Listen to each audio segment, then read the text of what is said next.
رسول کریم علیہ السلام نے ارشاد فرمایا، حضور فرمانے لگے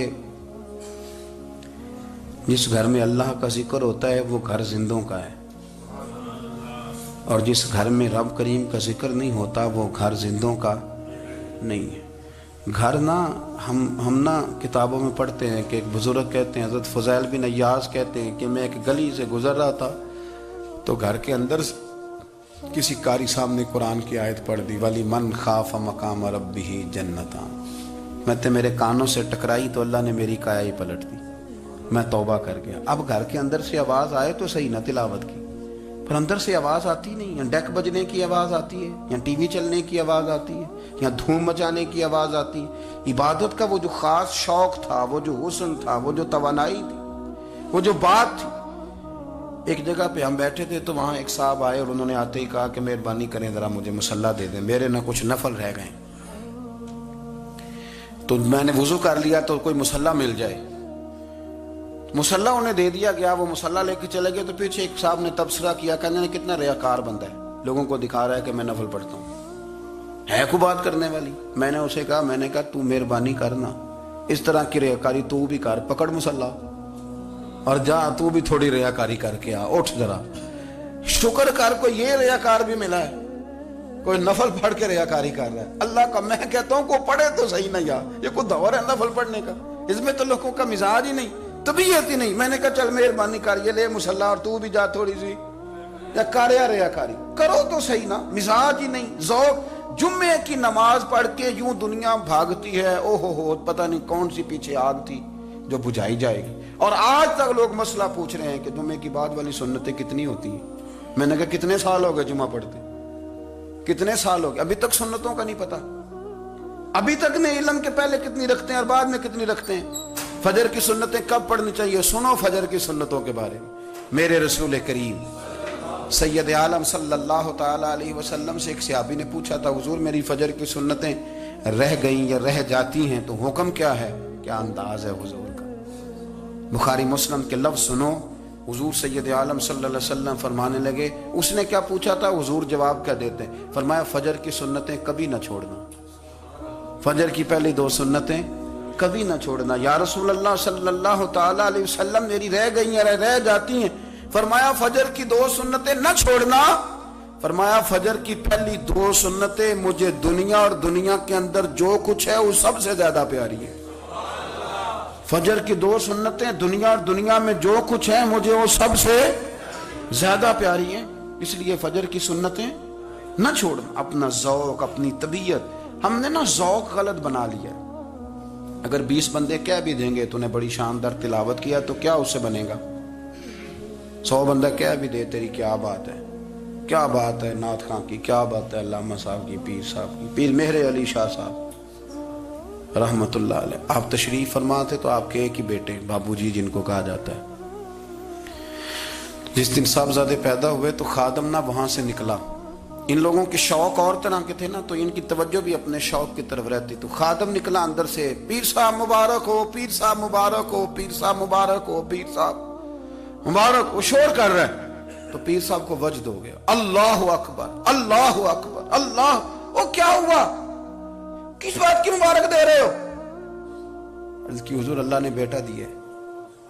تو آپ فرمانے لگے اچھا حضور آپ کیا ہوا، آپ تو پریشان ہو گئے۔ فرمانے لگے جب تو نے 3 دفعہ کہا نا مہر علی کو مبارک ہو تو میں سمجھا تھا شاید تجھے کسی نے بتا دیا ہے کہ مہر علی سے اللہ راضی ہو گیا۔ میں سمجھا تھا کہ شاید تو یہ خبر لے کے آیا ہے کہ کسی نے بتایا ہے کہ مجھے آج خبر ملی ہے کہ مہر علی سے رب اچھا پتر ہوا ہے، الحمدللہ اللہ کا شکر ہے۔ پر میرے لیے مبارک کا دن وہ ہوگا جب میرا رب کہے گا کہ میں مہر علی سے راضی ہوں، میرے محبوب کہیں گے کہ میں مہر علی سے۔ آپ بات کو سمجھیں، شوق ہی کسی اور طرف تھا، دل ہی کہیں اور لگا ہوا تھا، طبیعت ہی کہیں اور مائل تھی۔ کوئی وظیفہ پوچھتے تھے تو پڑھتے تھے وہ لوگ، کچھ اللہ اللہ انہیں بتائی جاتی تھی تو کرنے کا ذوق رکھتے تھے، طبیعت تھی، قائل تھے۔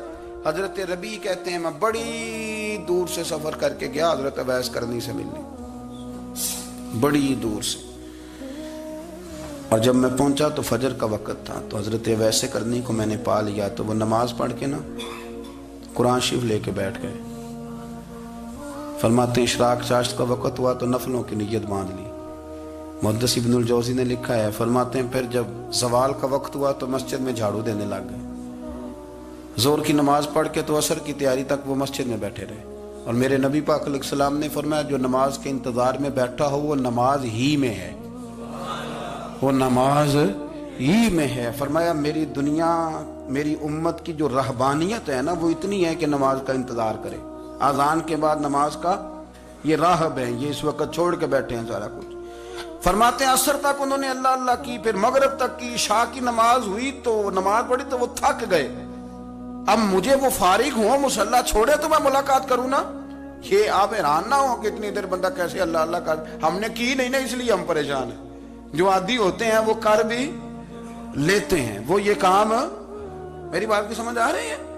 جب جاتے ہو کسی دفتر میں تو 8 گھنٹے کھڑے رہ لیتے ہو نا، مجبوری ہوتی ہے تو کھڑے رہا جا سکتا ہے. پاسپورٹ کے دفتر بولیے، امیگریشن کی لائنوں میں، اور میں نے تو امبیسیوں میں بندے 12 گھنٹے پہلے جا کے کھڑے دیکھے، رہ لیتے ہیں کھڑے. تو اگر ان کاموں کے لیے رہا جاتا ہے تو اللہ رسول کے لیے بھی کھڑے رہا جا سکتا ہے. تو فرمانے لگے کہ جب عشاء کی نماز کے بعد آخر انسان تھے، تھک گئے، نیند کا غلبہ ہوا تو تھوڑی ایسے آنکھ بند ہوئی تو کھلی تو رونے لگے. حضرت اب ایسے کر دیا، رو کے کہنے لگے مالک مجھے غافل تو نہ کر، ابھی میں نے کیا بھی کچھ نہیں، دن ختم ہو گیا، کوئی نفل نہیں، کوئی اللہ اللہ نہیں، اللہ مجھے غافل نہ کر، میری مدد فرما. فرماتے ہیں جب وہ روئے تو میرے ساتھ جو شخص تھا، میں نے کہا اٹھو چلیں. کہنے لگا حضور ملنا نہیں. فرمایا جو میں لینے آیا تھا وہ مجھے مل گیا، جو میں ان سے سیکھنے آیا تھا وہ مجھے نصیب ہو گیا. اب اور میں نے کیا لینا، ختم ہو گئی بات، اٹھو چلیں. اللہ کے بندوں نے حضرت ربیہ بن کعب اسلمی رضی اللہ تعالیٰ عنہ فرماتے ہیں، کہتے ہیں جب بنو قریظہ اور بنو نذیر یہودیوں کے ساتھ حضور علیہ السلام نے جنگ کا اعلان فرمایا تو وہ دشمن ہو گئے. ہمیں خطرہ تھا کہ وہ رات کو کہیں محبوب کو تکلیف نہ دیں، تو کچھ لوگ نا تلواریں لے کے نبی پاک کے دروازے پہ پہرے داری کرتے تھے. گن مین رکھنا حرام نہیں، اگر کسی کو واقعی خطرہ ہو تو اس کے لیے سنت بھی ہے. حضرت علی المرتضیٰ تلوار لے کے حضور کے گھر کا پہرا دیتے تھے. حضرت ربیہ بن کعب اسلمی رضی اللہ تعالیٰ عنہ فرماتے ہیں کہ رات میری ڈیوٹی تھی کہ میں حضور کے گھر کا پہرا دوں گا. تو فرماتے ہیں میں باہر سن رہا تھا، ساری رات ہی میرے نبی پاک نے اللہ کی تسبیح پڑھی، ساری رات، کبھی تسبیح، کبھی تحلیل، کبھی تحمید، کبھی تکبیر، ساری رات. فرماتے ہیں ساری رات حضور پڑھتے رہے اور ساری رات ہی میں سنتا رہا. مجھے اونگ آ گئی، میری آنکھ لگ گئی، حضور ابھی پڑھ رہے تھے، میں تھک کے سو گیا. اور فرماتے ہیں جب میری آنکھ دوبارہ سے کھلی تو میرے کانوں میں پھر کوئی چیز گونجی تو میں نے کان لگایا تو میرے حبیب ابھی بھی اللہ کو یاد کر رہے. ساری رات حضور رب کی عبادت کرتے. اسی لیے تو کہا یا ایھا المزمل قم اللیل الا قلیلا، حبیب ساری رات تو نہ جاگا کر، تھوڑا آرام بھی کر لیے گا. میرے بھائی اپنا مصلی، اپنی عبادات، اپنے وظائف، اللہ اللہ جو آپ نے کسی سے سیکھی ہے اس کو کبھی کمزور نہ ہونے دیں. شجرہ شریف جو کسی بزرگ سے آپ لے لیتے ہیں تو کیا رسم ہے کوئی؟ اس پہ کچھ لکھا ہوتا ہے، وہ پڑھنے کے لیے دیا جاتا ہے. اس پہ لکھا ہوتا ہے کہ یہ اللہ اللہ آپ نے کرنی ہے. ساری زندگی کسی اسکول میں داخل ہو گئے اور وہاں جا کے آپ نصاب ہی نہ پڑھیں، کتاب ہی نہ کھولیں تو پاس ہو جائیں گے؟ وہ کہتے ہیں میں 20 سال جاتا رہا ملا کچھ نہیں. تو آپ نے لیا کیا ہے؟ ایک اتنی سی کتاب تھی، اس کو تو کھول کے آپ دیکھ نہیں سکے، اس کے وظائف تک تو رسائی نہ ہوئی. اس لیے کہ اللہ اللہ کرنا مشکل ہے اور تصویر کھچانا یہ آسان کام ہے. تو جو آسان ہے اس طرف ہماری توجہ لگی رہتی ہے اور جو مشکل ہے اس طرف ہم ذوق پیدا نہیں کرتے. یا ایھا الناس اعبدوا ربکم الذی خلقکم والذین من قبلکم لعلکم تتقون. اے لوگوں اس رب کی عبادت کرو جس نے تمہیں پیدا کیا اور تم سے پہلوں کو پیدا کیا، اس لیے عبادت کرو کہ تم پرہیزگار ہو جاؤ گے. مالک سمجھنے کی توفیق عطا فرمائے.